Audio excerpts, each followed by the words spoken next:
And welcome to a new episode of Be a Fan. We are live. Well, we're recording, but we are actually on video. And tonight I have an old friend of the pod. So, although this is the first time on Be a Fan, he's been a part of the guest in the Live Evil pod that I used to host, but also because you reached out to us when you tried to pit all the fan podcasts together. That's how I think that's our first encounter. David, how are you doing? I'm doing well. Life's busy as always. LCS has not been for 3 weeks, but now we're back. So Ridiculous. thank God. Thank God. Ridiculous. It's no longer conversations about the industry. It's about who's inting in top lane, which I will take for a few months until I want the business stuff back. And absolutely, and we will have LCS from now until September, right? Or Yep. around there. First So, weekend of September. We're straight through all the way. Commissioner Mark, we need to have a conversation. This is happening in spring. This is happening in summer. These breaks are just not fun for us. I'm glad they tried to put out a show match and tried to do something, but nothing replaces a week to week looking forward to games and talking about what just happened and how the orgs are doing, the players are doing. But before we jump any further, David, I think our people want to hear your story. As this is a fan centric podcast, especially a fan of the LCS, how did you become a fan of 100 Thieves?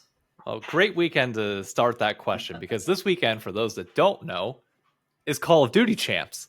Probably a bigger event than regular season LCS, but it all started because I was a big Call of Duty fan for a long period of time. Been playing since I was little, played GBs, played tournaments, went to a Call of Duty tournament down in South Carolina. Didn't play in it, but just like watched it, like was thoroughly in love with the esport until a friend told me to start getting into League and got into League, followed Optic through it. Whenever they joined the LCS, the timing lined up perfectly as Optic was just becoming this force of nature into everything.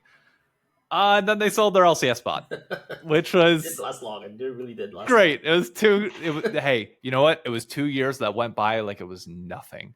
long. I like them making playoffs that first split, or not first split, the first time summer of 2019 was the best week of my life of just like sitting there wondering what the matchup's going to look like against CLG, nearly crying my eyes out when we threw with 2 Barons and 2 Elder Drakes. Yes, I still remember that game and I still want to cry about it. Okay. Apparently you can't push into an Azir Sever comp, but Who knew? who knew? But when they left, it was like, okay. I grew up a fan of teams. I picked the Florida Gators when I was 4, stuck with it. Picked the Minnesota Vikings when I was 5, stuck with it. So sorry. I know. It's tragic, but hey, JJ is our savior. So, Yes. But I don't know. I like sticking with teams and staying with them because, like, at least in traditional sports, you don't have that fear of like things going away. It's just like you can commit to the fandom and then you're there for life, and like that's your team, and you can just have blind loyalty to them forever. They can never do no wrong, no problems ever happen. It's just you ride the momentum of it. Esports has been a thoroughly different experience, Yes. but I still enjoy that mentality, and I think it's like it's how I connect with sports and entertainment. So there was that split off where I didn't have a team for a bit, and I was just watching games casually saying like, okay, who am I going to become a fan of? I got to pick somebody. I don't know who, but Nadeshot was the obvious connection. I didn't want to pick the best team at the time. Right. Like, I don't know, that kind of felt weird, but there were a lot of connections to 100 Thieves that it just felt right. So by the time summer had rolled around, it was like, okay, I think this is going to be home. Stuck with it, and here we are. Wow. And that, there's a stark similarity, and I think the processes that you and I go through. Again, we can chat about T-sports, like traditional sports. We connect on that, probably because of the era we grew in. And we have a Gator connection. I graduated from Florida. Oh, dude, what year? 2017 with my graduate degree. So you had the rough years. I had the rough years. You had the really rough years. I gotta say, I was like looking forward to be at the swamp, to have like a great Gator experience. Wait, were were you there? trying. Were you there all 5 years then? Yes. Okay, so Mhm. your freshman year though, correct me if I'm wrong, was the year that we had a chance. We just needed Notre Dame to lose in the was it like the Christmas or like Thanksgiving game? Like we were top 10, and we just needed them to choke, and we would have been able to do it. We ended up losing the match to Florida State, I think, In that year. that year at the end, so it wouldn't have mattered anyways. But Mhm. Who was the quarterback? I think I go by that I don't usually. want to say Greer, but uh, man, you bring me back to the days. It probably was Will Greer, 2015 or no? well, it was sometime where I just remember being on vacation with my family in Williamsburg, Virginia, talking about it and like being hyped up So about it. close. The year that could have been, and watching Notre Dame win their game, it like in a cheapskate conference, but whatever. Yeah, who cares about Notre Dame? They couldn't even pick a conference to be part of. Yeah, In any case, not to go off sidetrack, but that's kind of we bring in some of that processes in fandom. There's loyalty there. Again, there's an understanding too with the Minnesota Vikings. I follow the NFL, and I know how many heartbreak moments they have. yep. It's heading in a good direction. I'm excited for them, as I am every year, for my fantasy team especially. Um, and going into this, I think when you just started to cling on to 100 Thieves, that's when they were starting to head in a good direction. They were having they didn't have the Kinda. exact superstar roster, but getting better because their first year franchise was already good, and then they had a slump, and then it came back. So that was one of the hard parts about like joining the 100 Thieves fandom was I spent all of 2019 just absolutely laying crap on them because that was the year, and I need to do. There's apparently a 100 Thieves player. Oh, did you disappear on me? Can you hear me? I'm gonna pause. Yes, well, my apologies. Yes. All right, you're back. We're good. Nice. We're good. But so 2019, I spent a lot of time just like talking crap on the roster because that was like the fake god, like they bench someday Yes. era, and I was happy. Dokla was crapping on him; it was fun. But then 2020 was I don't remember the full roster, but it was like the stunt. Cody Sutton came back, Medios came back temporarily.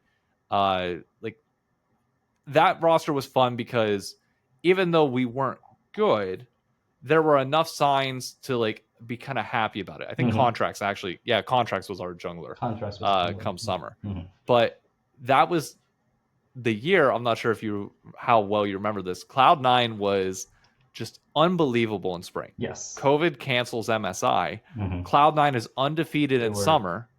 Yeah, killing everyone until they beat or they lost 100 Thieves. It was the start of the downfall. I was at Ocean City, New Jersey. I made 100 Thieves thing in the sand because I was like, you know what? I'm feeling it today. I feel like the upset's going to happen. I'm just going to make a whole 100 Thieves sand sculpture thing. Did it, tweeted it out. I felt like a prophet, and immediately that moment, hooked forever. It's one of the special magical moment. Yeah, it was. But like roster wasn't great by all means. Like it was like 6th, 5th place at best, and then they pick up the Golden Guardians roster with DeMonte, and it's like, okay, we're building some pieces, but like DeMonte, I love the guy. I know he follows me on Twitter and he's in my Discord. Please don't get mad at me saying this, bro. But we needed a better mid laner if we wanted to stand a chance at getting a title. Like everybody knew it. It was just a matter of like what would happen. And that was the year that lock-in started, 2021. And I was like, okay, we have synergy. Like we might be able to make a run, and we get beat by Cloud9. Right. Playoffs come, get beat by Cloud9. And it's like, dude, we cannot do this until Abadage comes in and Reaper comes in. And then it just clicks. It just came together. Right away, clicks. That was a fantastic year. I was already connected with the 100 Talk dads and like 100 Talk guys, and they were like looking forward to that. And the moment finally came for them. I'm so happy when they finally won. And they got featured in the championship video too. Yes, the 100 Talk guys, like they deserve. Like, I mean, I know they know it, and obviously the org paid them credit because they got the 5-year Letterman jackets as well. But like they are responsible for building up so much of the early 100 Thieves League fandom.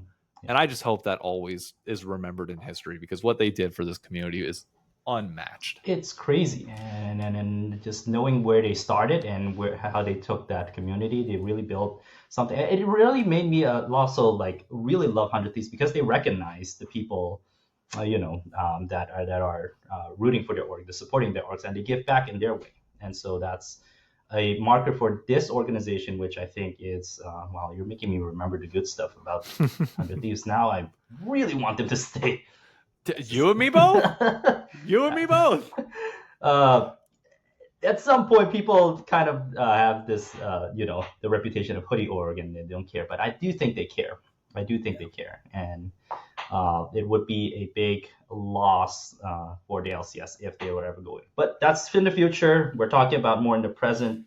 In a similar way, I think watching an org kind of get there for the first time, it's magical. Beating the top teams, like taking down like giants, those are the moments that really bring forth that fandom and that connection. And that's how I also had that same trend or same path with EG, kind of, and EG with their whole mess behind the scenes with whatnot. I think that the players, that team could have continued.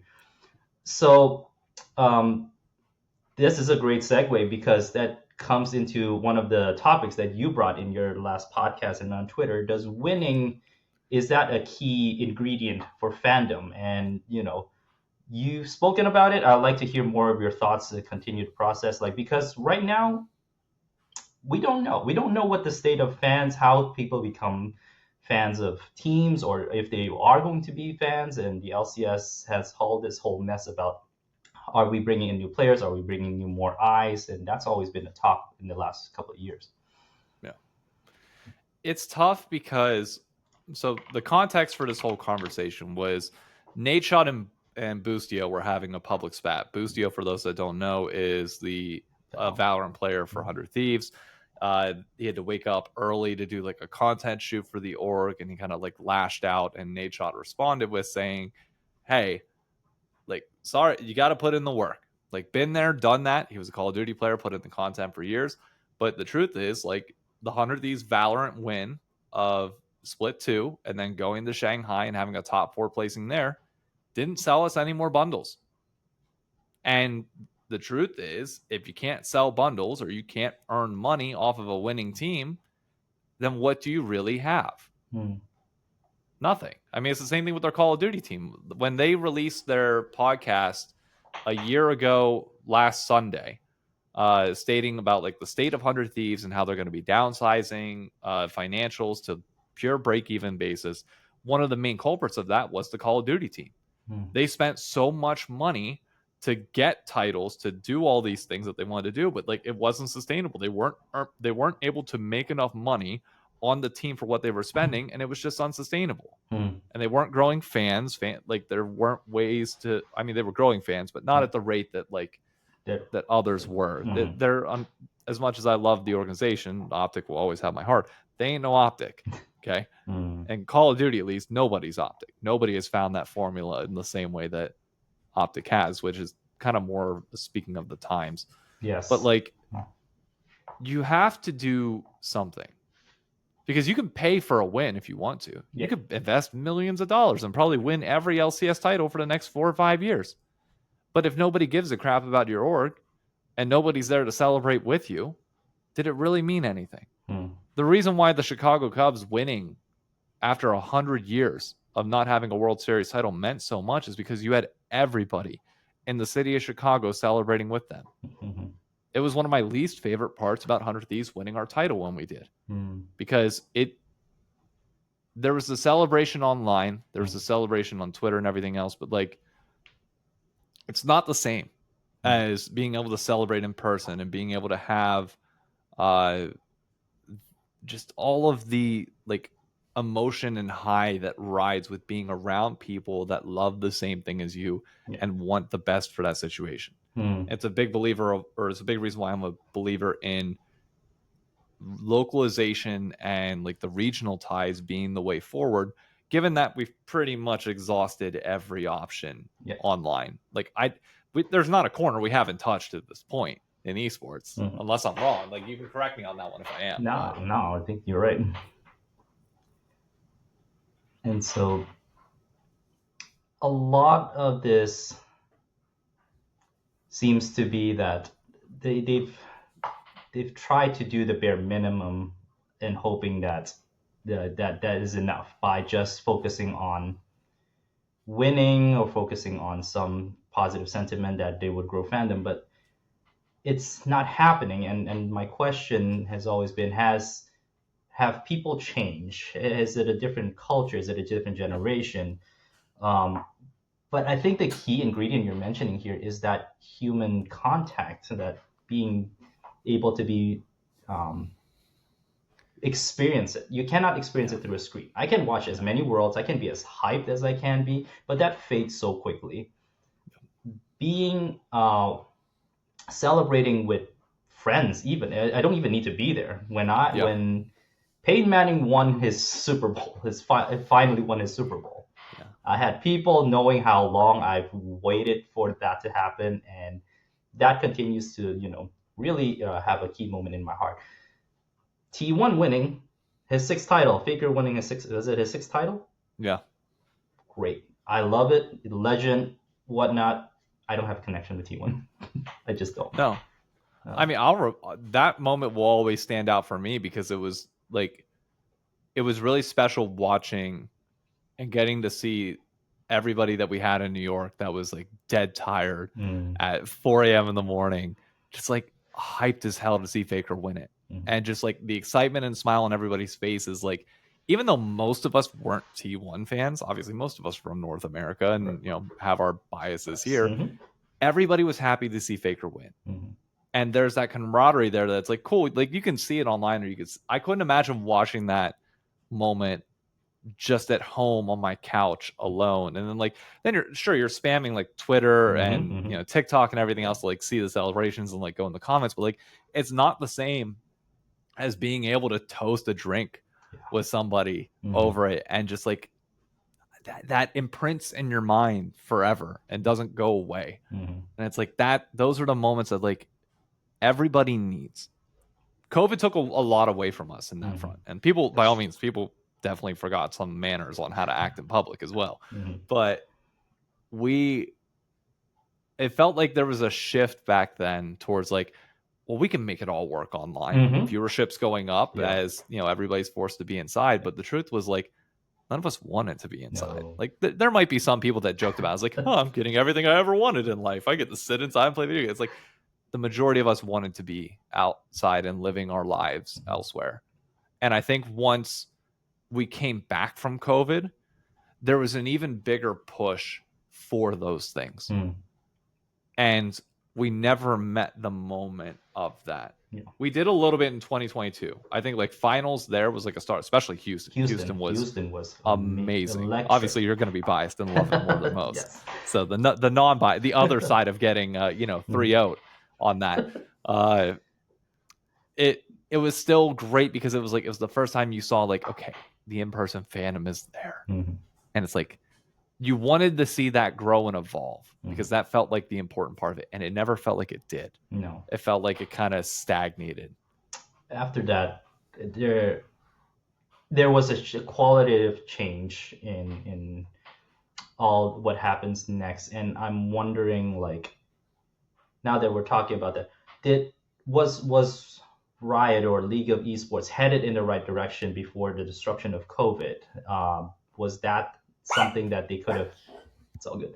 I got one, my little one too. Or was that just did they even think to grow fandom that way? Because believe it or not, a big surge of the more recent younger fans came during COVID when there was nothing else to watch. That was all we had, and thank the Lord, League of Legends was still ongoing at the time, and other esports, I think. But League was my thing. If I couldn't get out of the house, that was what I can watch. I don't know. What was your sense? Do you remember the time? Like, were the the people thinking in the right direction of growing the fandom? I mean, pre-COVID, I want to say yes, because like when you think about all the in-person events that were planned for like the 15-year celebration in 2020 and everything else, like it did feel like that was there.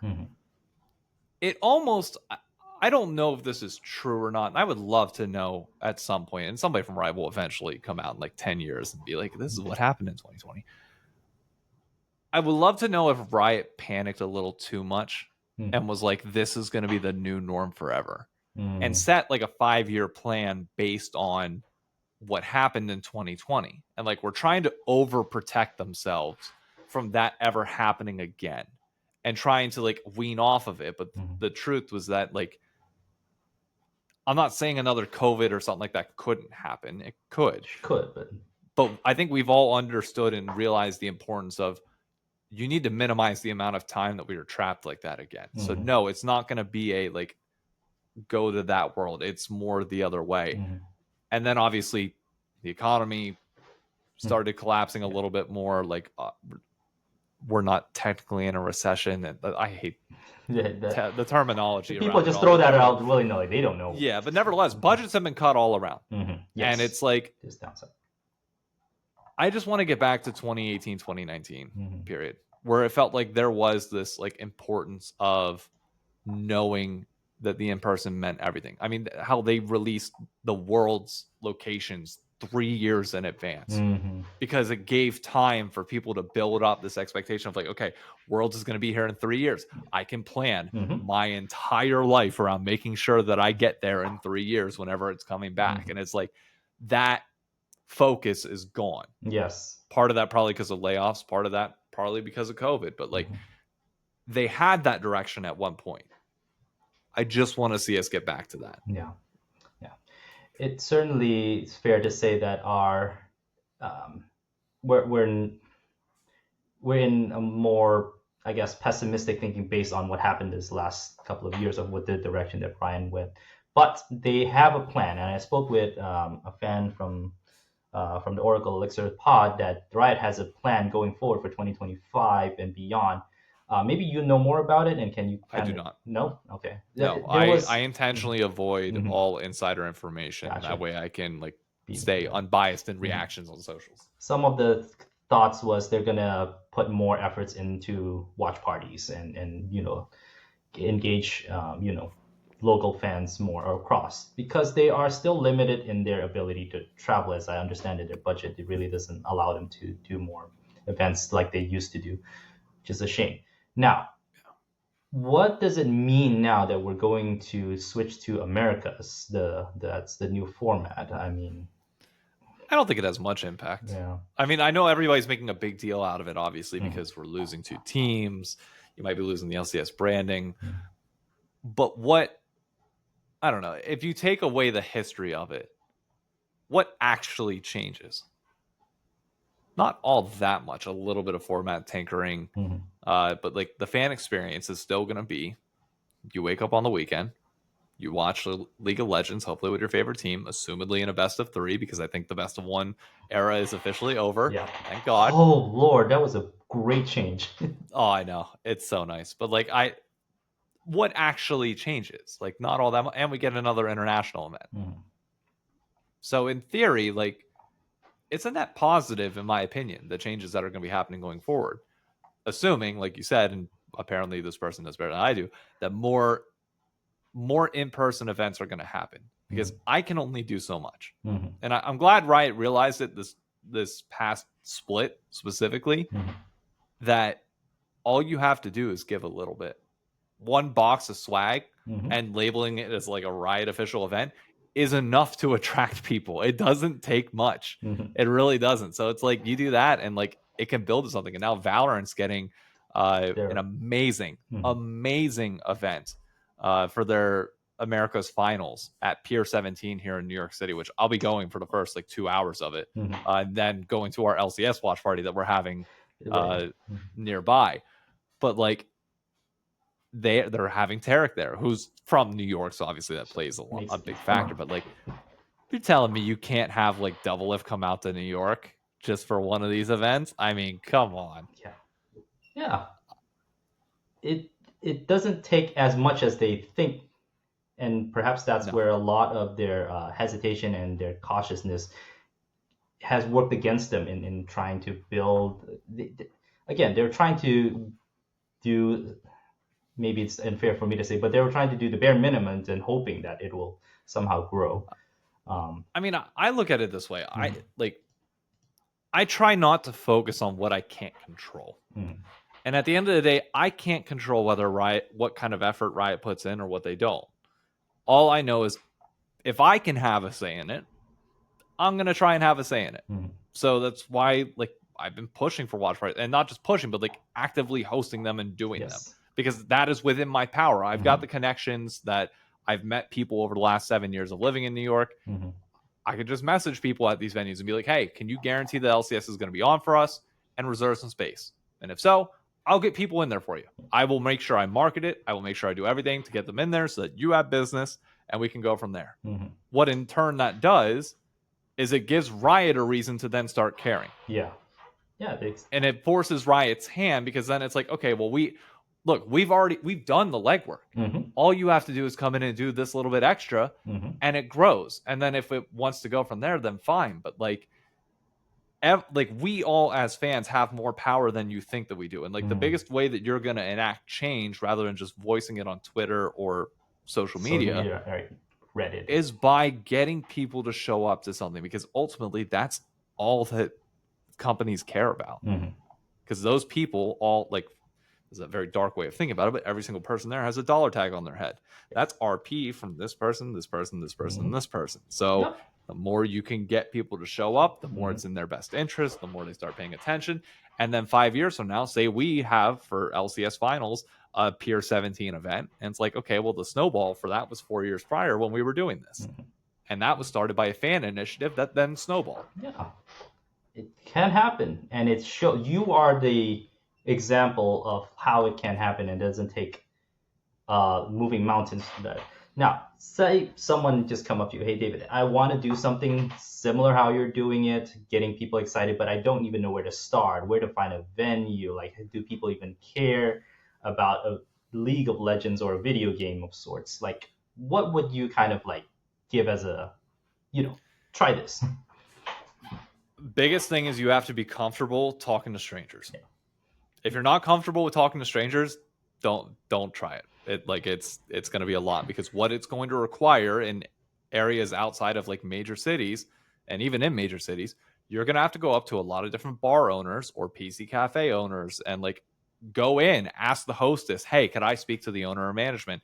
And then be able to explain to them effectively without rambling or confusing the shit out of them. Hey, I can get you 15 people to show up for this gaming event. I know you're not going to know what it is. Basically, what I would say is imagine NFL football, but a video game, but people want to watch it. And all that matters is I can get 15 people here. I'll encourage them all to buy drinks, buy food, buy everything else. Can you reserve a space for us? And if they're going to charge you, don't do it. First and foremost, don't do it, because they're too busy. That location then has too much going on. Find a smaller spot with less going on the weekends, a place that's not showing NFL football whenever it's big, or college football when it's on. Find the place that needs the business. Be able to look at your area and see okay, what places are struggling, what places could benefit from me coming in and just giving them 3 people that might buy a burger and a drink. And they'll gladly have you on if they can guarantee that they can get 3 people in there. So it takes a little bit of identifying in the market who needs the foot traffic, and how can you make it mutually beneficial of they're going to put this on for you, you are driving them business. It has to be a mutual exchange, or it's not fair. Colleges are sometimes great, but as I've had a few people ask me this question, and they've come into the same problem of, oh, well, they're not going to let non-students on campus. It's yeah, that's the big problem. So it is one of those that I would encourage people that are outside of college to typically do this in your city. Or if you're in a big college town like Penn State, for example, Penn State, I'm sure there's a room somewhere where you can partner up with an RA, and the RA can get you some pizzas as part of their social budget, because I was an RA for 3 years. We're all given an allocated budget for social events. Try and make the RA's life easier, because the RA has to plan a certain amount of things for all of their residents to do each and every semester. So if you can say, hey, I'll here's a free event for you to do, I'll help you run everything, all I need from you is just a little bit of budget, and obviously they're going to have to take majority control because they're responsible for everybody that shows up or doesn't. Educate them, find a resource, find a partner. again, a lot of talking to strangers, a lot of talking to people just to convince them. But once you get the ball rolling, then it's easy. Then it gets to the point where you just send a message, be like, hey, Saturday, LCS, you free? Yes? Cool. We're good to go. Wow. As you can tell, there's not anything that you can't do for a person. It's a matter of reaching out and finding and making it beneficial and making it work for both ways, and it's a win-win situation, especially those locations. I'm pretty sure they're very appreciative of like customers, and this thing was successful from your end. They want to welcome you back and just keep going, and you have a place for people to go to, and you can now kind of blast it out there. Hey, if you're in the area, come by, join in. Even if you don't know the game, come by and learn. So, how long did it take for you to get to where you are today? With that? In like the in-person front or social media front? The in-person front. So the in-person front, I won't take full responsibility for, because when I moved to New York City, there were already events being held. It was done by a lady named Judy as part of like the League of Libations, which is like the group here in New York City that was constantly doing them. Like events were big. CLG hosted one like to kick off 2018, and it had like 100 people show up. Like these events were massively popular back in like the Double Lift Prime era.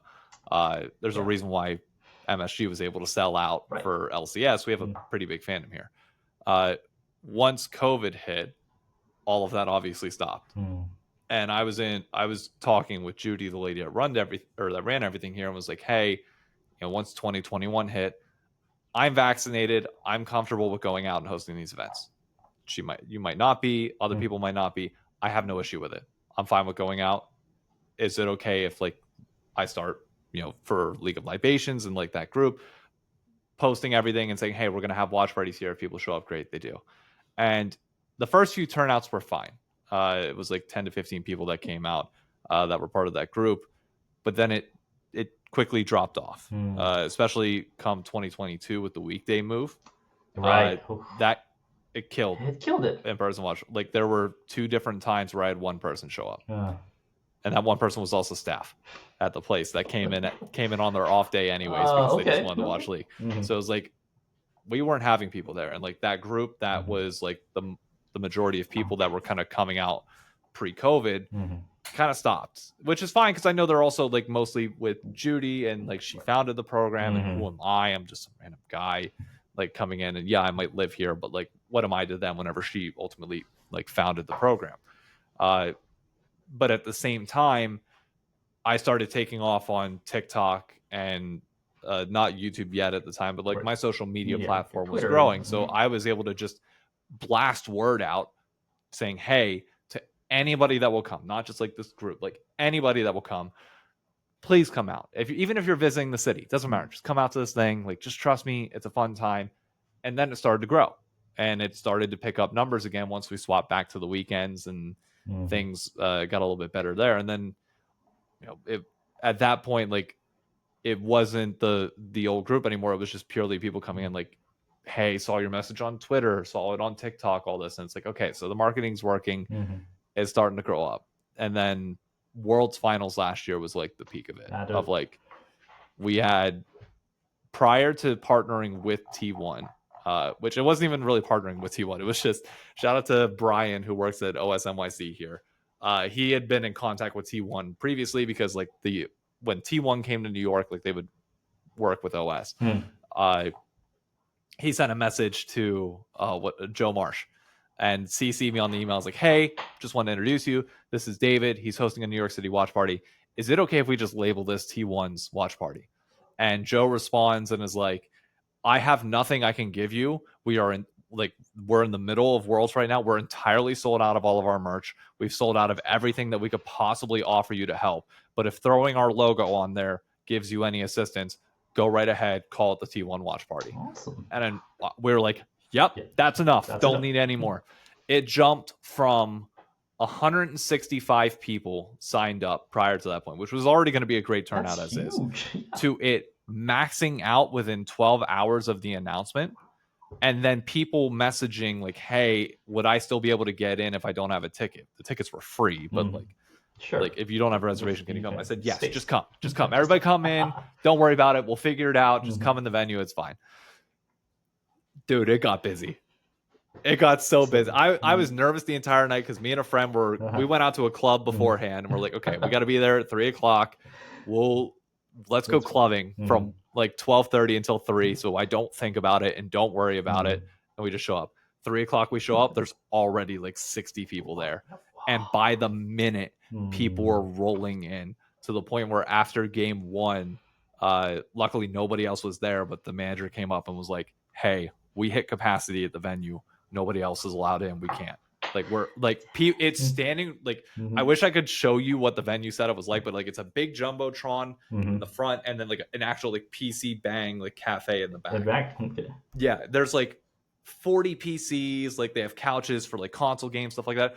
All of them put with World's Finals on because it's standing room only throughout the entire venue, all the way into the back into the PC areas where people were just anywhere they could be to make sure that they had an eye for the series. And it was loud. It was so much fun. People were sitting on the floor wherever they could, just cheering on. And even though it was like a really quick series, the energy was unbelievable. It was great. See, that's the electric feeling, the being with people, the ability to celebrate and cheer, and all mixed emotions too. If you're on the losing team, that's still a fun time to be. Oh, we had a Weibo fan there. He had a big Weibo thing. The Shy, he was the only one wearing Weibo stuff. He's like, and he asked me before, he's like, is it going to be a bad thing if I'm wearing like a Weibo shirt at the T1 party? I said, no, if anything, talk shit to everybody else here. I promise you it'll make it more fun. And he's like, okay. And he had a blast with it. It was, oh, dude, it was so good. It was cool seeing him. I mean, not seeing him sad whenever they lost, but like up to that point, like he was excited. Like you saw Carrier get these massive cheers, Baker get these cheers, and the Shy comes on. He's like, yeah. It was great. See, that is what's missing, and I think that's what draws people in. And it doesn't even matter if you have high, knowledge about the game, or even if you play it or not. That kind of atmosphere really drives a connection, and the fun. And we hope to grow that more and more. And so, it's possible. That's the message I want to get out there. It is possible. It is doable. It only takes for you to step out and believe that there are people out there. I'm sure, like, seeing that you jump from like 315 to like massive number of people. It was wild, and it was one of those like come down to earth moments when we returned back for LCS watch parties this year. That was like, okay, got to remind yourself. It's not going to be 400. If we can get 10 people, that's great. And like 30 showed up. And I was like, you know what? That's phenomenal. Like we're still growing. And not everything's going to be, World's Finals with Faker and T1 and stuff. But like LCS. Yeah. LCS is pretty freaking cool. And it's growing. And people were enjoying it. Everybody that I've talked to at the watch party said like has been unanimously agreeing that like this is probably the most fun they've had with LCS in the last like year as things continuously get better. The swelling is starting. Like the momentum is starting to build for the region. Like ignore viewership that people want to talk about. Ignore like all the online components. In person, the excitement is growing.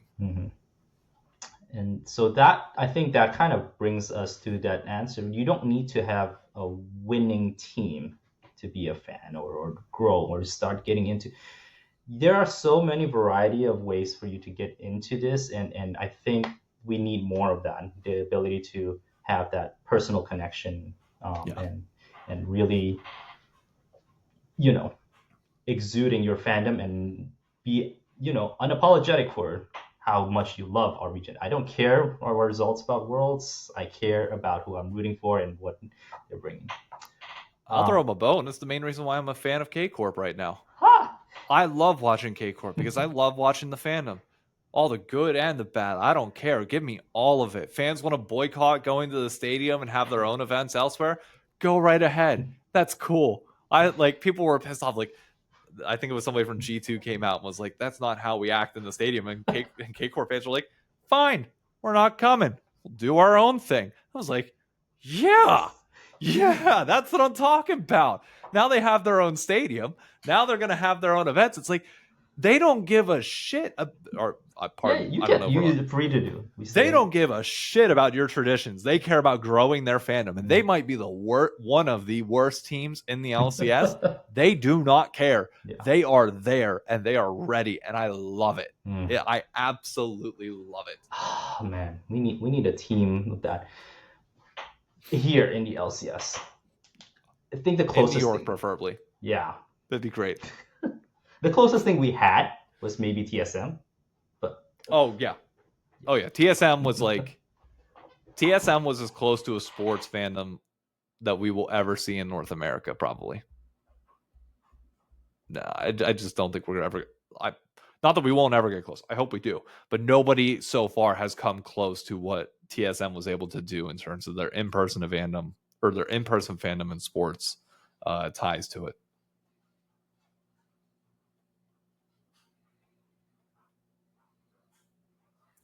I'm all alone, so lost without you. I don't know what song or musical that's from. Hope everybody's having a great night, by the way. Be sure to follow Prime on Twitter. I am so sorry. This camera thing is kind of shaky, but Nah, you're good. Roll on. But the teams, the big teams in the LCS right now is C9 and Team Liquid. Yep. Let's segue then into what a more recent conversation that we'll call a conversation. This is a Twitter conversation. Building fandom through content, and you just put out there in your, I think it was it the pit or the crossover? One of them. You were talking about what you found as far as just YouTube and engagement, and teams putting out content to try, their way of building interest or more viewership, eyes, clicks. I don't know what it is. I've tried something similar. I love the content that they put out. I try to power rank them and kind of send it out so that people will find it and watch it, because I think some of them are very fun to watch. Some of them are very well made, but there is just not a lot of numbers. And we're talking especially about Shopify and Immortals. They put in so much effort this year. Immortals, I will have to say, this might be one of those, like, you had so many years to do something like this when it was like very popular, or when people were actually watching or wanting the content, but you're doing it now when it feels a little late. Yeah, they kind of burnt their bridge, or not even their bridge. It was just they burned the leniency that they earned from like just coming back, and it's the same leniency that people should be giving Shopify right now, despite Shopify, maybe struggling in terms of the viewership and maybe not like making the most of like the initial pop of joining the league. Like for Immortals, you had that period of time, and it is long past that point to where now it's like people don't forget the past. It's very hard to like come back with a clean slate. So now it's like even if they were to do something, it's like, well, why didn't you do that before? Yeah. It's going to take years to overcome that. And if you're in for the long haul, then fine. By all means, you can probably overcome it. But it's going to take 20 times more effort now than it did before to build it. Yeah. And it's just bears to ask the questions, was it worth it? Because their whole idea, or part of what my understanding is, they're trying to stay afloat financially, and they were also just floating by, and that's kind of what you feel with this team, just floating by, just happy to be here, and competitiveness maybe in the future. They kept kicking that can down in the line, and now when they have a semblance of a competitive team, I'm not saying that they're like going to Worlds, but they have a semblance of a competitive. Not at all. People aren't excited. People aren't like having that, like, what if they punch up? What if they upset? What happens? People are just going to be like, oh, okay, woohoo, next week you're gonna lose again. So that's the kind of like energy I'm getting from the Immortals. So is it too little too late for them? Yeah. I Put it this way, there. Do you know how many views their latest YouTube video got? It was published 6 days ago. Under 200, under 100, Under 100. under 90, 100. 94. Oh god. 94. Ooh. And I'm sure Cloud Sicky's going to have an entire video on this. I'll let him go that route. But like, just looking at it at the surface, it's like the video is called Tactical's New Duo and just has a picture of him with a massive teddy bear up front. Which, in theory, like, not bad if people knew who Tactical was. Like, the thing you have to do with early on content, and I'm not saying I'm an expert on this by any means. I'm still trying to figure out, just like everybody else.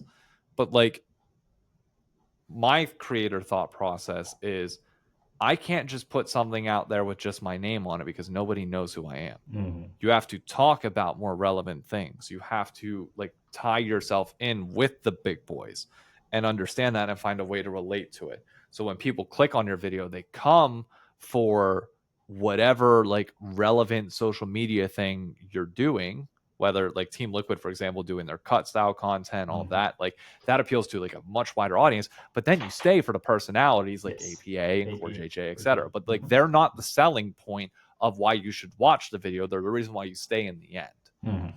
And for Immortals, it feels, and a lot of the bottom tier, not bottom tier, but like lower viewed orgs, it feels like there's this, oh, we can just put stuff out on our players and that'll be enough. It's like, no, you need to build up your players. You need to get them to the point. Like, we are not at the point where you can throw Tactical on a thumbnail and that will drive viewership. Right. He's not Scump. You can put Scump on a thumbnail. You can put Courage on a thumbnail or Ninja on a thumbnail, and all of a sudden it clicks. Now imagine if like Ninja said something about Tactical, and you put Ninja then with Tactical, people are going to be like, "What? Okay, what did Ninja say about this nobody?" And then it's like, "Oh, well, he's not a nobody anymore. Now he's Tactical." It's like you got to affiliation. He is like, and I think that's the thing that they're missing is the people that know Castle, Mass, are the people who are super invested in League or maybe even in Immortals. But even for general League fans, these are just names. We have no connection, and why do we care, right? And you get that sense. And unfortunately, some of these contents that are put out there is just like, we'll just throw it out there and people will find us or click, or I can tell you it does not work. I like how Dignitas has Sylvix. I think that helped them, but the name Dignitas does not. Yeah, no, that's I still don't know what you do with, like, dude, that is so hard to overcome. And like, I know like a lot of people aren't like, people ask a lot of the time, like, why do you use YouTube as the point of reference? Because personally, I believe YouTube is like the end all be all for social media.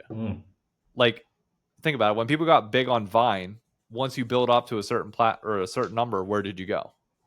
Either TV or YouTube. Yeah. One of the two. Same thing with TikTok. People get big on TikTok. What do you do then? You create a YouTube channel. Why? Because the monetization on YouTube is a lot better than every other social media platform. And like, you're ultimately, it all kind of like funnels towards some sort of long form content. And short form is how you get your name out there, and the long form is where you ultimately make your money. So like, that's why YouTube will always be paramount for me. Yeah. And it's my default. It's my default to go to, because as much as I like Twitch, it doesn't keep me there, and the ads are hella annoying. Oh, the ads are terrible now. Oh my god. Annoying. YouTube added ads, but it's still bearable. It's tolerable. I can have the skip button towards the end. And YouTube Premium is one of the best deals that you can probably get in all of social media right now. Best investment of my life is to have that YouTube Premium. And so, yeah, I think they're not really seeing that or not capitalizing on that. And maybe part of it is just thinking that their audience are like on the Twitch or Kicks or whatever. But their streaming numbers on Twitch aren't really getting all that much either. I mean, you look at the Immortals like live view with Solo, and it's like, it's not like you're doing 6-figure viewership. You're getting 30 people to watch, and it's like, I don't know. I don't know what you do. Accessibility, right? I don't want to go to League esports on my phone. I want to go to YouTube and watch the games. there. It's so Yeah. much easier. I have less to deal with and less like bugginess. It's tough. Like I mhm, don't. I'm curious if you were the CEO of Dignitas right now, and they told you. I mean, granted, you and I aren't going to be as weighed in on the history and like it mhm. meaning all that much to us, but like, would you make the call to change names, change the branding? Would you cut off the history now and fold it into something different that isn't going to be affiliated with assisted, offing yourself, but You are never gonna beat like that brand there. no. For like you said, it's hard because when I talk to Dignitas fans, they have a connection with other esports affiliated with Dignitas. I'm just seeing this from the league, and if I was just paying attention to the league, it's like, yeah, you got to change that. I I want to be able to follow your content. I want to be able to look you up easily by just googling or just going on typing Dignitas or just a name that leads me there directly. When I type in Dignitas, when I type in Immortals, it does not lead me to League of Legends, right? No. Dignitas specifically, like you Google Dignitas and immediately you're put on a list. Like, are you okay? Do you need help? Call this Do hotline. you? Let's talk about it. You don't have to go down this route. It's like, really, I don't have to go down the Dignitas fandom route. No. Those two separate things. Like, oh, Yeah, got it. yeah. For the sake of the future, I would probably heavily consider it. Or you have to make some consideration because this is not good for branding at all. But yeah, I wonder if it's those kind of creative thinkers and people who are specialized in um, contents. Maybe orgs need to think about investing a little bit more and not just putting things out, but how to get people connected to their brand. To their... Yeah, probably. I just get worried, and we kind of touched on it a little bit before. Of like, I don't want to be the person that just sits here and constantly criticizes about that type of stuff because it can feed into a perpetually negative like cycle of it. But it's one of those where I sit there and wonder, it's like, okay, for Dignitas and Immortals, if I'm not talking about this, I'm not talking about you, period. So what's the trade-off? Would you rather me not say a word or only say the bad stuff? Mm. And maybe it is not saying a word.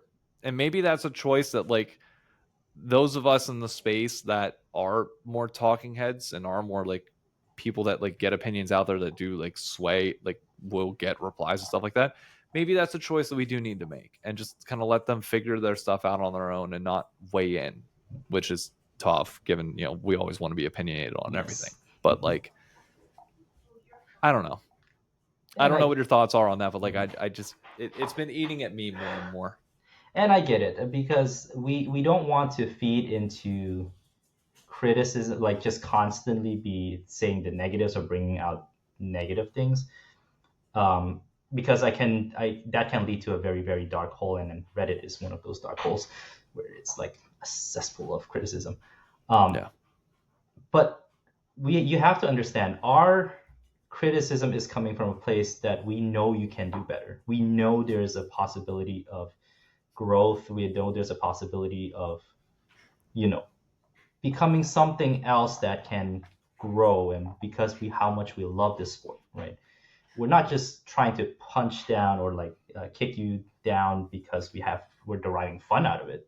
No, I rather you succeed. I rather Yeah. you have people talk about you, good or bad, but mostly hopefully good, and that you have people who want to be drawn to you. You're not really you know the efforts that are put out there. And I don't want to, again, the tough part, right? I don't want Yep. to, debase anyone's like efforts, but it's not drawing people. It's not making people want to be interested or want to come to you. And yeah, It's the not precision versus accuracy. That's not really the best comparison, but it's like people are throwing darts at the board, but nobody's getting close to bullseye. mm, And like they'll say like, okay, well, putting in the effort. We are doing these things. It's like, okay, but you're missing the board every time. Like, you're throwing it, but you're missing the board. And like, are you like, the question becomes, are you actually doing anything then if you're missing the board every time? Is it like, that's not saying it's not worth throwing, but it's saying that you need to reel it in. You need to find a way to hit the board. And if you're not, and if you don't eventually figure that out, then yeah, it is a problem. And yeah, you probably should stop throwing because you're not able to pick the right people that should be making those decisions. You're not surrounding the organization with people that can help you grow. Like, at some point, you will have to cut your losses. And whether that's your choice or the investor's choice, because the investors pull out, I don't know.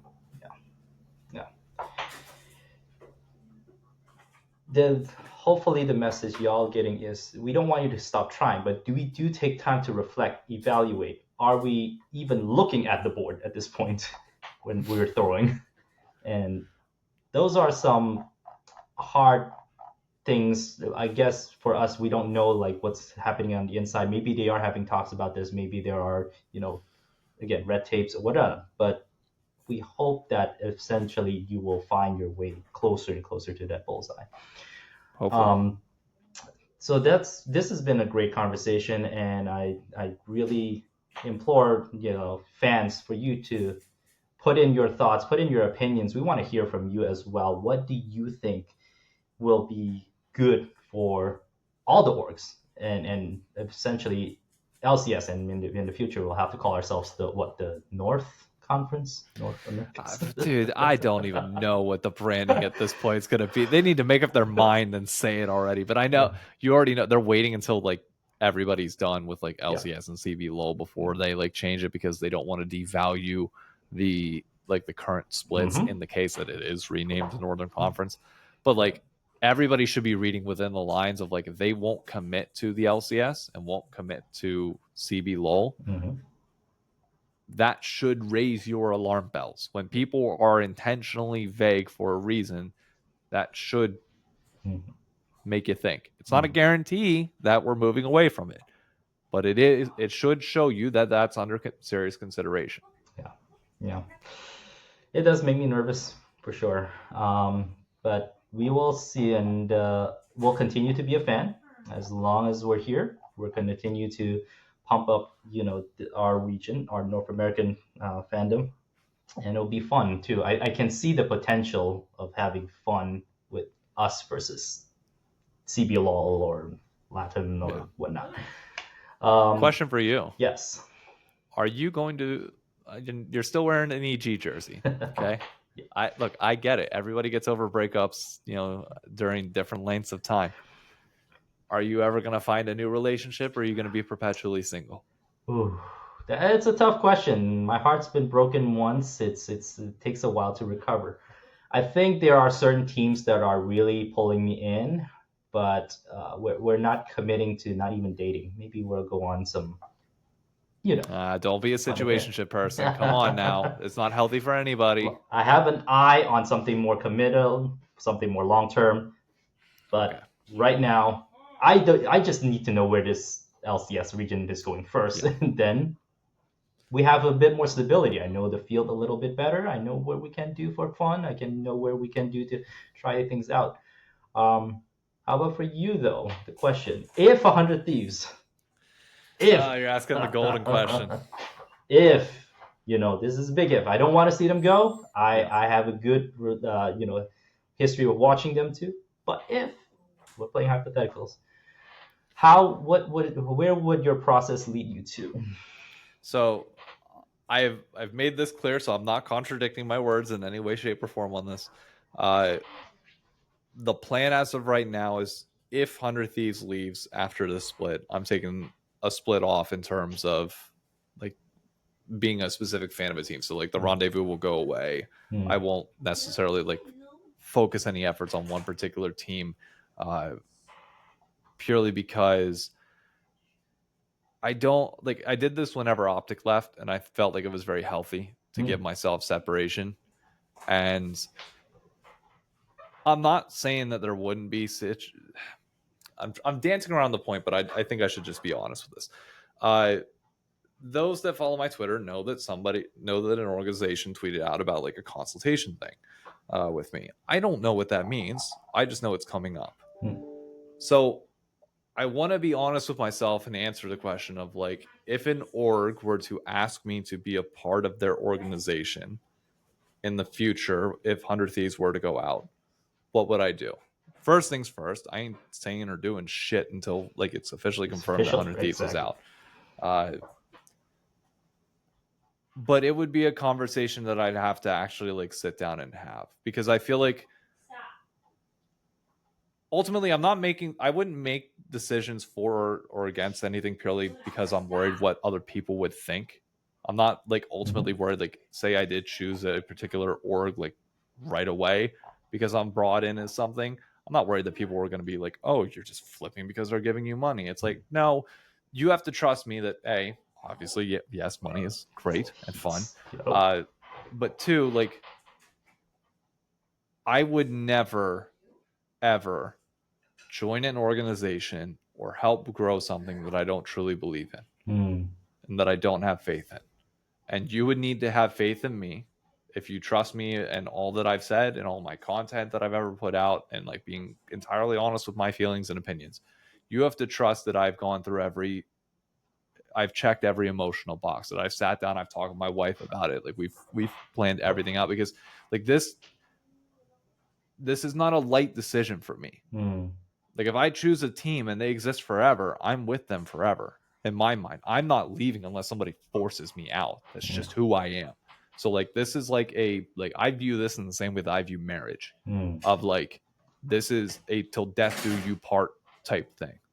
I don't believe in half-assing something like that. So I would just ask, like, people have faith in me that I've gone through all the emotional check boxes to get to that point. Yeah. But also that I will give myself the time needed to be able to figure it out. And also, you know, the benefit of this situation is like, I know it's likely coming. It's not a guarantee, obviously. And I'm going to be more shocked if they stay than if they leave. But I'm prepared for this. I'm trying not to think about it. But unfortunately, the amount of times that people have been asking me have forced me to like unintentionally think about it in the back of my mind more than I would like to. Yeah. I hope that's clear. I'm trying not to like show all cards, but be transparent with like where I'm at right now. And this is the same dedication you are showing to 100 Thieves right now, and it's gonna be here as long as 100 Thieves is here. That's the hypothetical future team that you're gonna hang on to. You've given that same effort, same commitment, and same energy. It's all of you. It's 100%. This is diehard fandom, and I cannot ask for a more,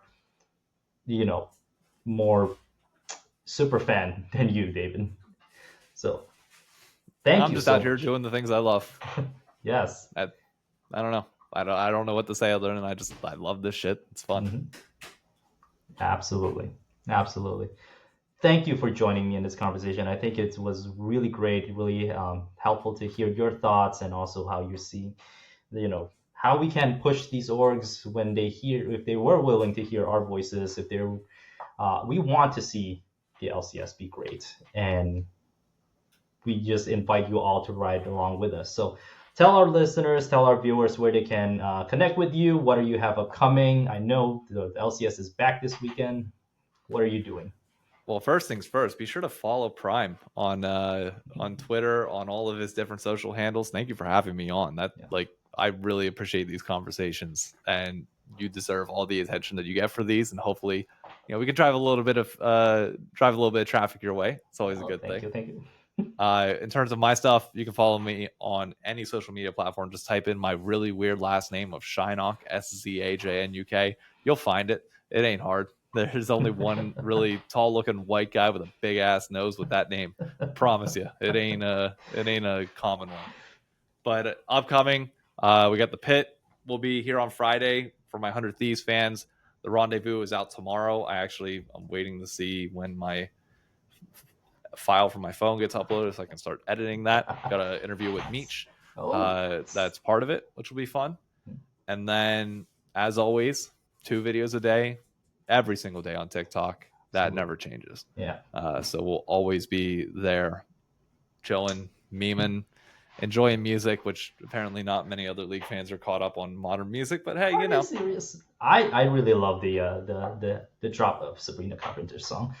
Although I'm pretty much have espresso running in my head all day long for some reason. please, please, please has been stuck in my head for like 2 weeks now. Especially because now like that song hits so hard for me now with 100 Thieves as well. And it's like anytime it comes on, I admit like all Just- emotion just kind of like drops down a little bit. It's like I hope they don't leave, That's bro. awesome. I hope they don't. Well, thank you so much for your time, man. And just for everyone else out there, whatever you want to be, you want to become the best in your field, you want to become the best in your career, you want to become the best in your class, but do whatever you need to do. But I implore you, be a fan.